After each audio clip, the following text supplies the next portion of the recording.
Welcome back to the Superstar Roundup. We're taking a look at episode 76 today, and I kinda don't really know how to handle this one.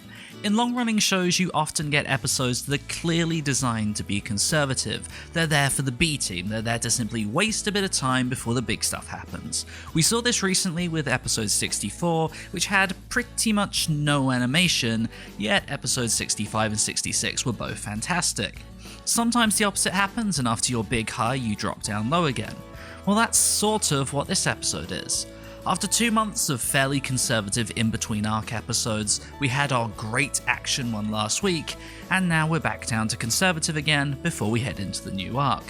We're pretty much looking at 20 minutes of stills, and stills, and stills, and stills. Which is fine, and that's a good thing for an episode like this, but it does make covering it kind of boring. So let's talk about the supervisors, who covered which half, and then we'll talk about the next episode preview, because I know that is a hot talking point. The first half of the episode appears to be supervised by Paul Año Nuevo, not to be confused with Noel, who handled episode 73. They're both from Toei Animation Philippines, however, so this is yet another case of outsourcing. In fact, if you look at the second key animator list, you can see that once again we've got Korean animators cleaning things up, along with Studio A-Line and Studio Mu. Also in there is the Chief Animation Supervisor, Miyako Suji, who is pretty critical in this first half. It would appear that outside of a few polished moments, key animators such as Futoshi Higashide and Jin Inaba, who are generally very on model, rush through their work, leaving it to be cleaned up. That might sound bad, but that's exactly what you want them to do so they can move on to other episodes quickly. As we head into the second half, Masahiro Shimanuki takes over as the supervisor and the second key animator. At this point in the series, it kind of goes without saying, but Shimanuki's style is so nostalgic, it's so Z, and as a result, he's actually the only person who manages to draw Nappa well. So we see Shimanuki on and off until sort of the last 5 minutes or so, at which point Hiroyuki Itai takes over. If you remember in episode 73, I wasn't quite sure if my guess about Itai's style was 100% correct, I was about 90% sure. Well, this episode confirmed it, and I can now tell you with confidence that this is what Itai looks like.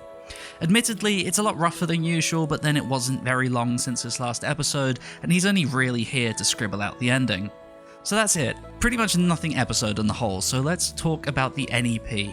It's being supervised by Yoshitaka Yashima, though clearly he has some second key animators cleaning up his work, but that's not really what anyone wants me to talk about, I'm sure. It's the new colours and thick line art that are hot talking points right now, and actually, they're not new colours and the line art isn't real. What you're seeing is new post-processing. What they've done is they've taken the basic image, added a soft glow to it, lowered the saturation and increased the contrast, and then added a light source. Once that's done, they've taken the technology they used in Tiger Mask to add thicker brush lines and seemingly applied that to Super in a slightly different way. Interestingly, there are two versions of this effect. One that's in the NEP of the episode that's way too much and looks horrendous, and one on Toei's website that's less extreme, but again, still not great. I don't know if this is permanent, a dream sequence or a montage or whatever, but it's different, and at the moment I'm really not feeling it.